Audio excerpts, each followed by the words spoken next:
Hello, everyone. Hello, and welcome back to Spilled Popcorn, part of your favorite podcast show, Popcorn for Breakfast. We are back in full swing to discuss Marvel's latest and greatest, Loki. It feels like it has been years since we discussed another Marvel series, except we've had 3 back-to-back. We've had WandaVision, we've had The Falcon and the Winter Soldier, and now, finally, we get Loki. But I can't do any of this without my main man, Cam.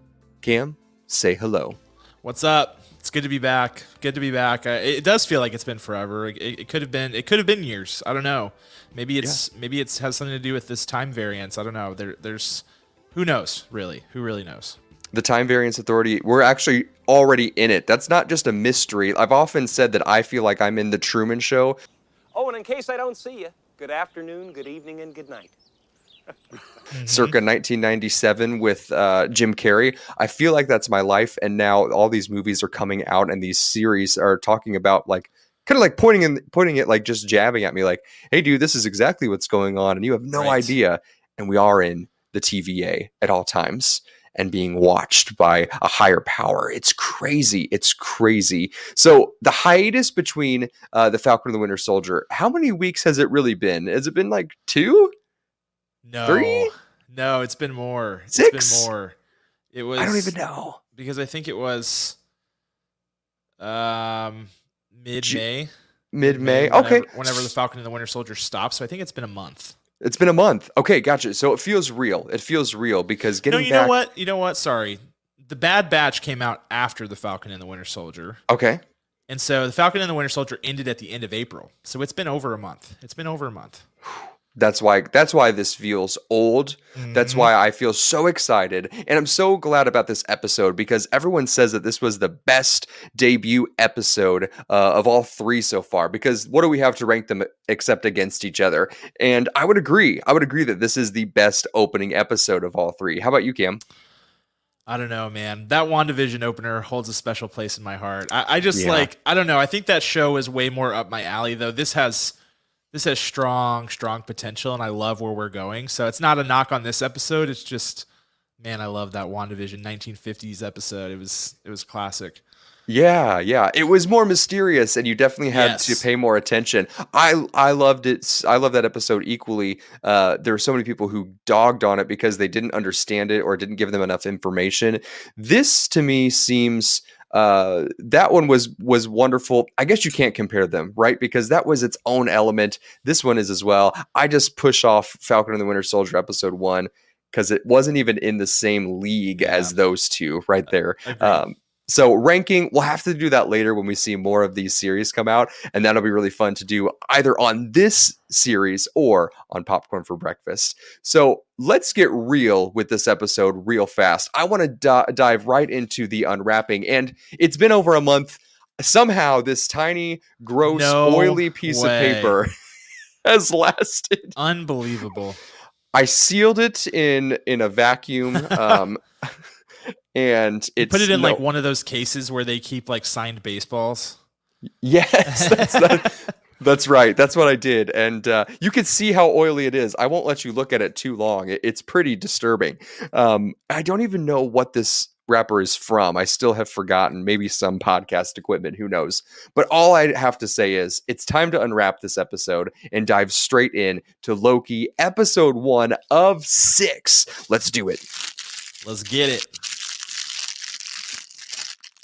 That's crisp. So highlights of this episode are to tell us the story that our universe in the MCU is even bigger than we ever thought it was, which is insane. I think back all the way to Iron Man 1, and then I think about this episode of Loki, and it just blows my mind, the world building. It's absolutely even crazy. That first Avengers movie. So I rewatched the first Avengers movie because of... this picks up effectively right after that, but also right after Endgame. And I was like, man, we live in a different world than this 2012 Avengers movie. I mean, this is just not even close. Yeah, I remember leaving Avengers and saying, I don't know how they did it, how they had all of those characters. So many characters. Yeah, like 7, and now there's like 40 in every series now, and every man. movie. I mean, it's just mind blowing what capacity they continue to push the limits to. I mean, bravo. So in this episode in Loki, we start out, we go back into the end of Endgame, or I guess the middle of Endgame, where 2012 Loki, who has no idea what the events transpire and continue on through the rest of basically every sequel, uh, every second and third film. No, I'm sorry, most second, definitely all third of our main characters' sequels, such as Thor, such as Captain America, so all the big hitters. 2012 Loki snaps the Tesseract in the lobby and ends up in Mongolia. It's crazy. It's absolutely crazy. Only to then be immediately arrested by these Minutemen, these futuristic time cops from a place called the TVA, which is called the Time Variance Authority. Big thing in the comics, and we'll dive deep here in a second. You see, Loki is arrested for muddying the sacred timeline, which is like the basic timeline that these timekeepers have woven and decided this is what the how life should play out. This one little stream, plenty of crazy variants of it, and they put them back together. But still, after they put it back together, people continue to try to get off track because of all the different elements and options and free will, if you will, in the world. And then after he becomes arrested, he becomes an ally to the TVA, specifically Agent Mobius, played by Owen Wilson, to hunt another deviant. It's so nuts, again, to think of Iron Man 1 to this, that this is the crazy stuff we're talking about. And this is the crazy stuff that somehow Marvel makes sense for us based on their exquisite storytelling, writing, and the base material, the canon material. All of this is happening, and we also are discovering the potential demise in the timeline that we come and love to know about Loki. About the OG Loki. We are watching him in the TVA, watch his future potential timelines play out, and he's disgusted, surprised, shocked about his mother, about his brother, about himself. He sees himself killed at the hands of Thanos. All this crazy stuff, all wrapped up in one single episode. Cam, what do you have to say to all of this? He goes through 7 years of character development in 5 minutes, which I thought was a pretty crafty tool to use for them to be like, hey, watch all these things happen so he can experience the emotions live and see, the consequences of his actions and the reality that comes to be, of his timeline. But I liked it. I think they knew that we weren't going to tolerate being with 2012 Loki for long, because that's a different cat altogether than the one we've come to know and love over the course of Ragnarok, and of course, Infinity War. He tragically gets killed by Thanos. So, I'm glad that they've sped that along. I think this still isn't the same Loki that we were left with, right? This is one that's burdened with tons of knowledge that the other one could have never had. So it will have different ramifications, but he feels a lot closer to the Loki that we know and love now. Right, because he basically emotionally went through all of those things because he's been told that these moments are real in a different timeline, and because he knows the world, knows the universe and how crazy it can be, he comes to accept it and to understand that it's not a trick being played on him. I love how you said that just this character development all wrapped up within about 5 minutes. It's almost like the 7 stages of grief that he's gone through: denial, blah blah blah, acceptance. He goes through all of that to then become, like you said, a very different but still similar to the Loki that we ended up with by the time that we lost him in Endgame. Nuts, absolutely nuts. I want to get down into the nitty-gritty stuff, the butter, as we like to call it here on Spilled Popcorn, and really get into some big highlights of what this episode lays out for us through the rest of this series. Again, only 6 episodes, which is crazy, and the implications that come with that. So let's get into the butter.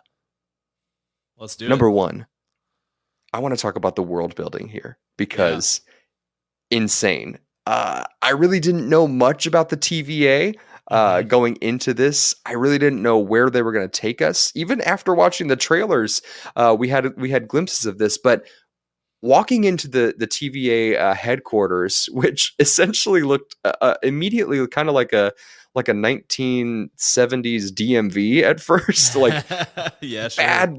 bad lighting. You got this reception clerk, which I've forgotten his name. Casey. Casey. He's got Yeah. the tie on. He's like perfect and just ready to take on any customer. The customer is always right. That's what it felt like initially to me.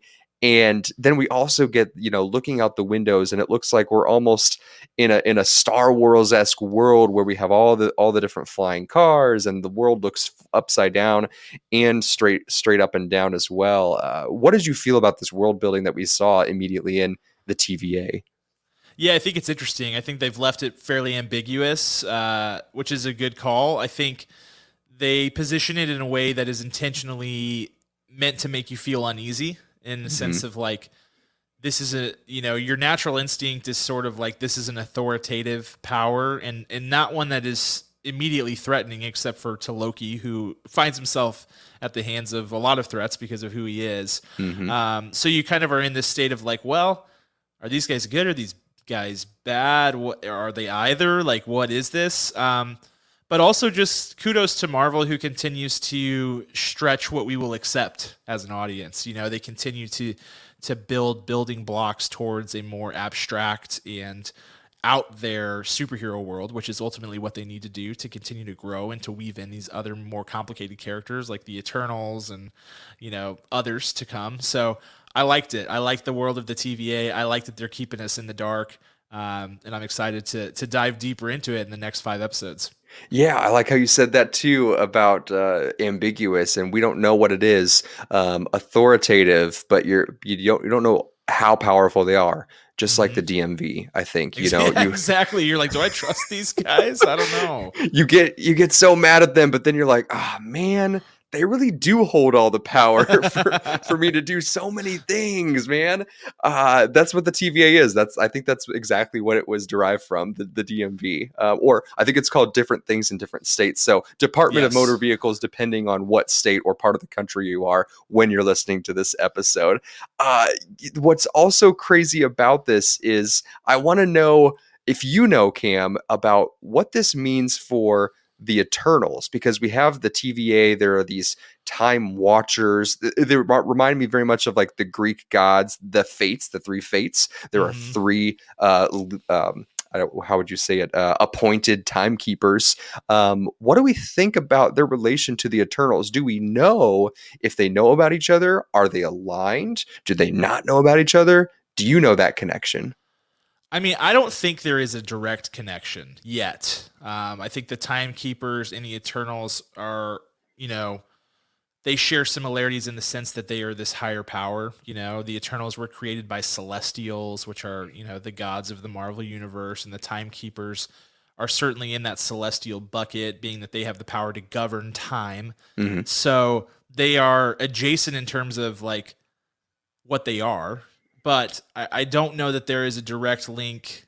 Maybe there will be in the MCU, but when I think of the Timekeepers, I don't instantly jump to the Eternals. But there has to be a reason they're rolling both of those out at the same time, so it could get interesting.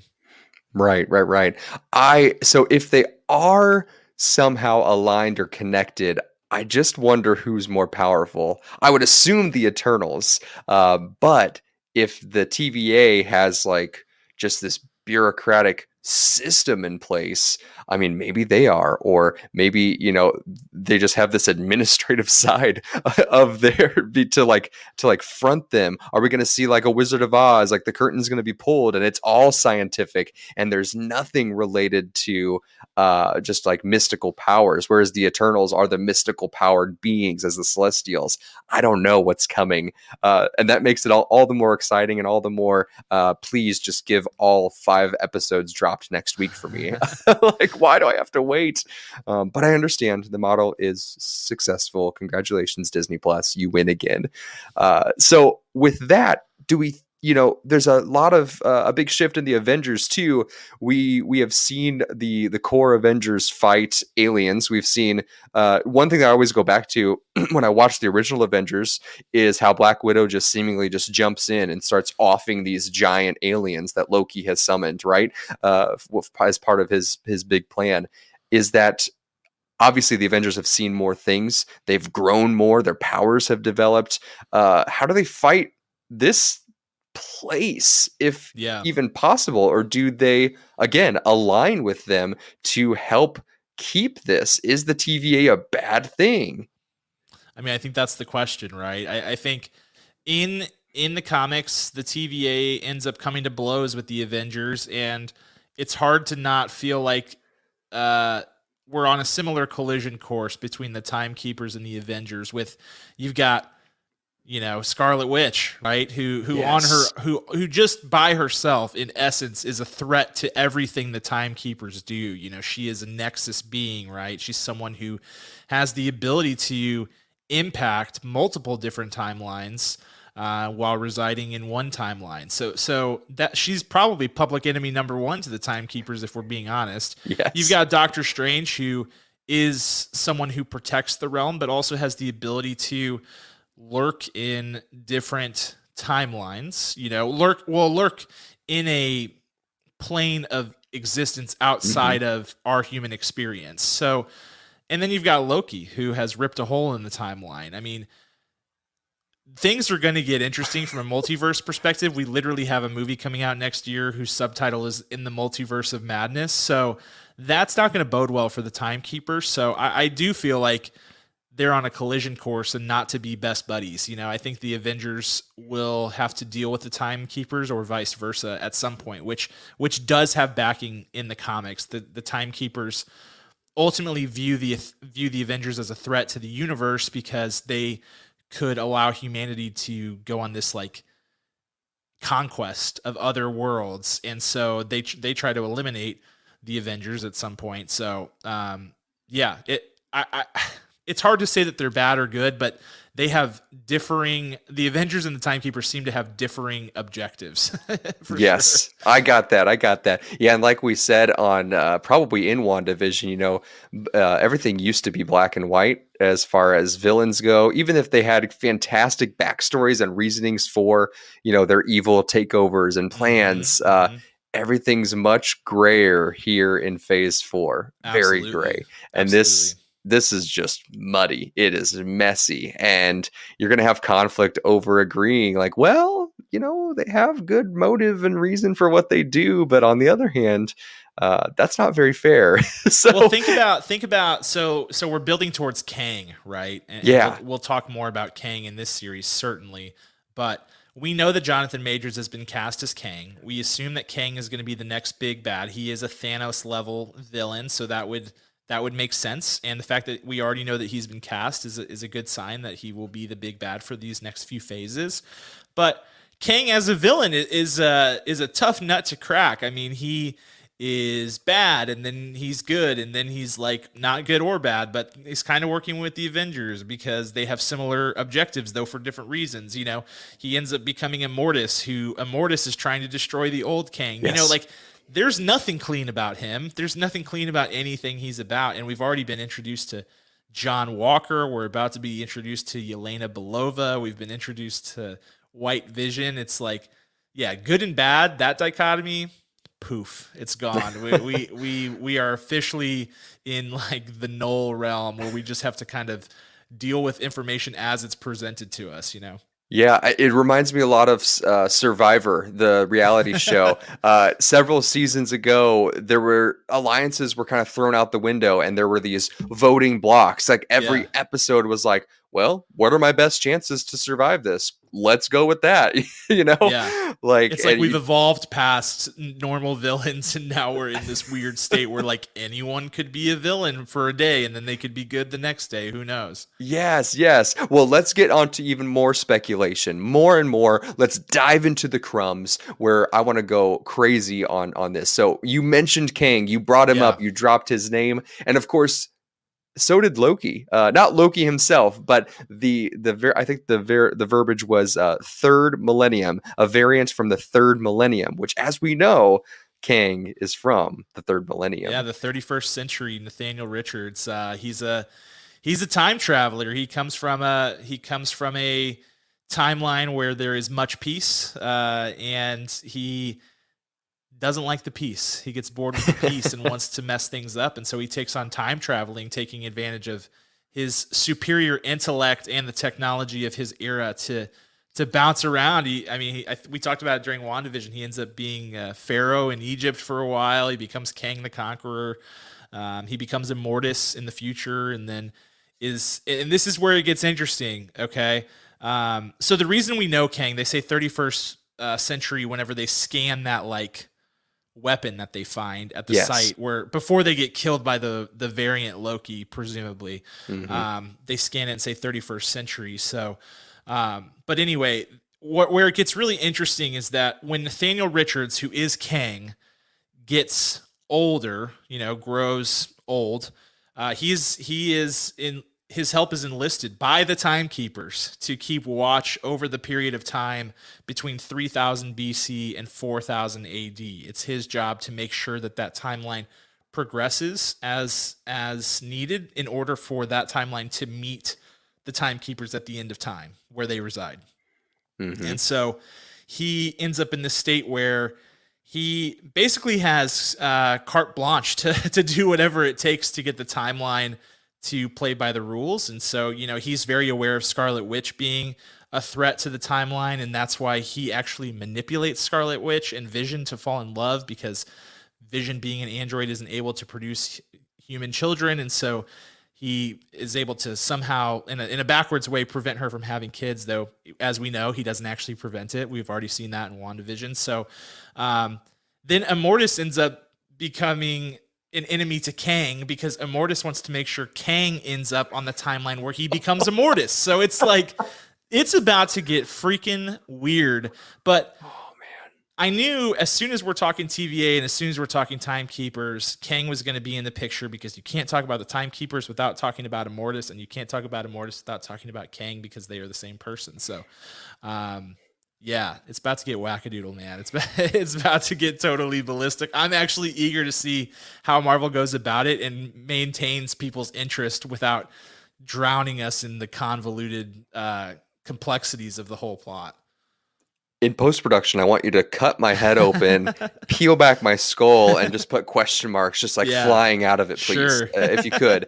That's insane. It's absolutely insane. We already have all these Lokis. We already got a glimpse of that in Endgame, as all of the characters were avoiding themselves from the past, trying to dodge them and not meet with them. Captain America fought himself. We've seen this. We've seen the very beginning of this, but man, it's about to get wild with all of that. The fact that several versions of Kang will fight each other because one is kind of has good intentions, one has bad intentions, question mark, and then they're just fighting over what they want to do. It's absolutely insane. Before my mind actually does explode and you have to do no post-production, I'd like to talk about a little Easter egg that was I missed it upon the first viewing, but then it blew my mind, and I watched this scene no less than 37 times over and over again, which we see Loki as he escapes from one of the Minutemen agents, and is like floating, but not floating, but traveling and escaping through the TVA, trying to get his collar off.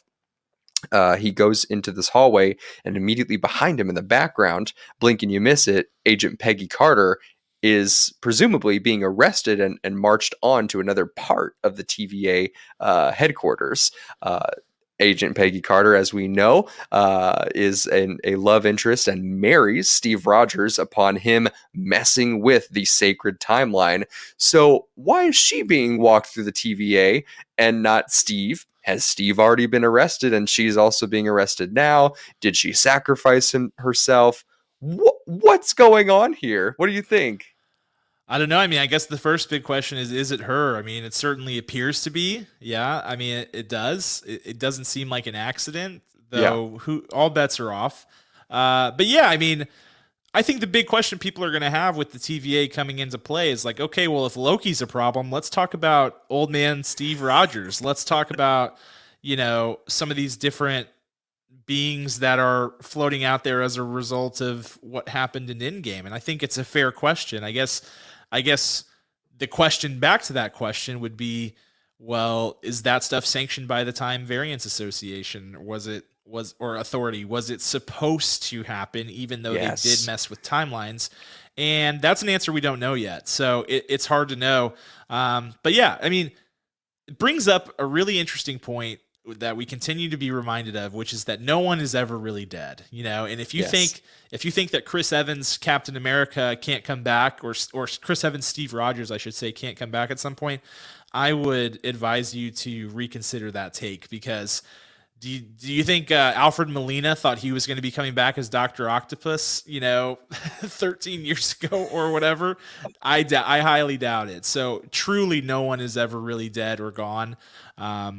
So yeah, I would say everything is on the table, and God only knows why Peggy Carter has been apprehended by the Time Variance Authority. I really don't know.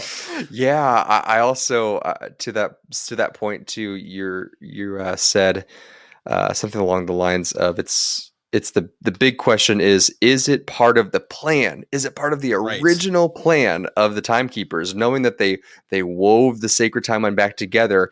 Did they know it was going to happen, or because people still have free will to do whatever they want, that when they make a choice, is it the choice that was planned, or somehow something interfered and changed it all, whether it be a nexus being or something that the Timekeepers just couldn't predict and couldn't keep that person to?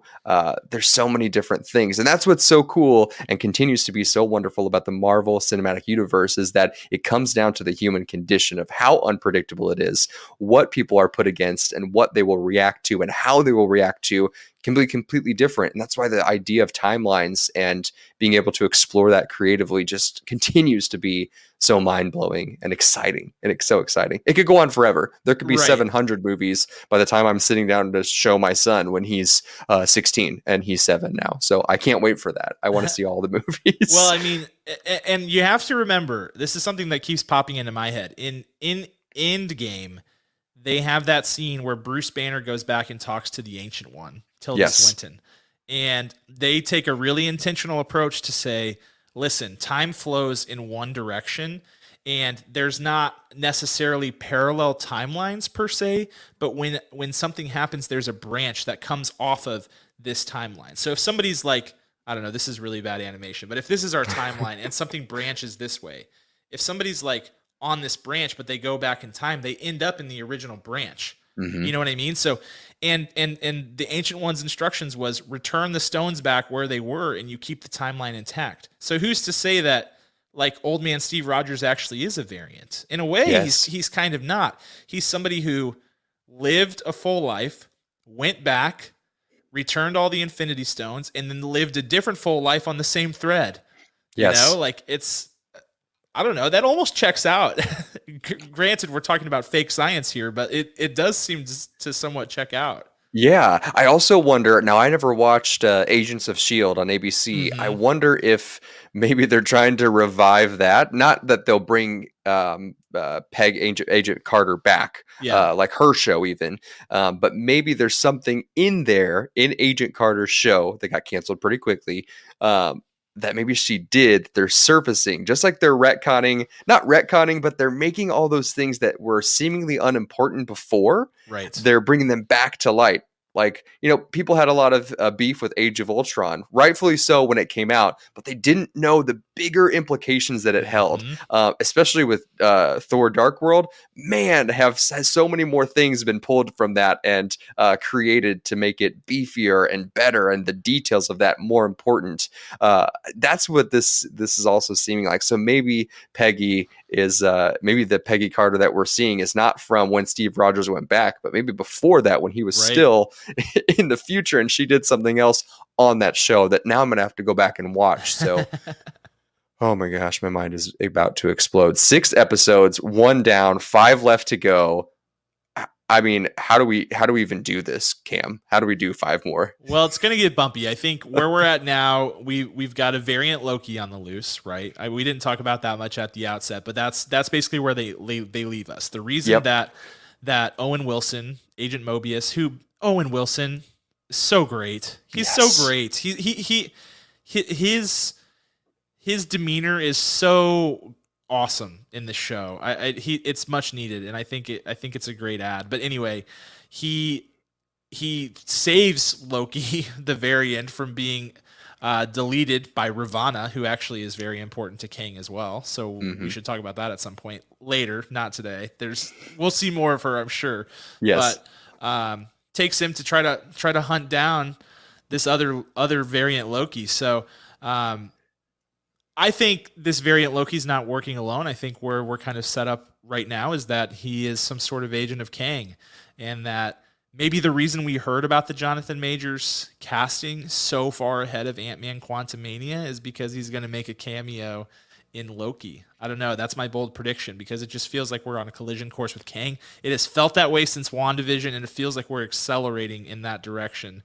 So that's where I think we head. How we get there, I could not tell you. I think it's going to get wacky, but I'm excited. 2012 Loki, variant Loki, possibly Kid Loki, which we may have already seen with the Kablooey. That's what my take is. And we haven't even talked about the other thing that people are speculating online is that Mobius, aka Owen Wilson, aka his broken nose, his signature look, looks like one of the carved out features of the timekeepers behind in the, basically as he's getting tried by Gugu. Is her name Gugu? Is that right? I don't know. She's fantastic. Whoever she was in what's it called? The Morning Show on Apple TV Plus. Oh, gotcha. Yes. So people are speculating that Mr. Owen Wilson, his nose, is one of the actual timekeepers, which that would be juicy. Let's go. I want all of that. I want Kang by episode 3. I'm excited for this. So anything else you want to speculate on, Cam, before we go? I don't think so. Not today. I need more information. Before I let all my wild theories come out. Yes. They're there, but I need to validate some stuff first. Otherwise, this is going to be a 6-hour episode. So we'll stop there, and we will come back with you next week, guys. Make sure you check it out. Wednesdays is Loki Day. Make sure you're tuning in, or Tuesday at 2 a.m. if you can stay awake, which I'm going to try to do this week. We'll see what happens. We're going to see you next week. We'll figure out the exact timeline and drop date, but stay tuned for more Spilled Popcorn. My name's Kirk. That's Cam. You're listening to Rhetoric, all of our original music. We will see you next week. See ya.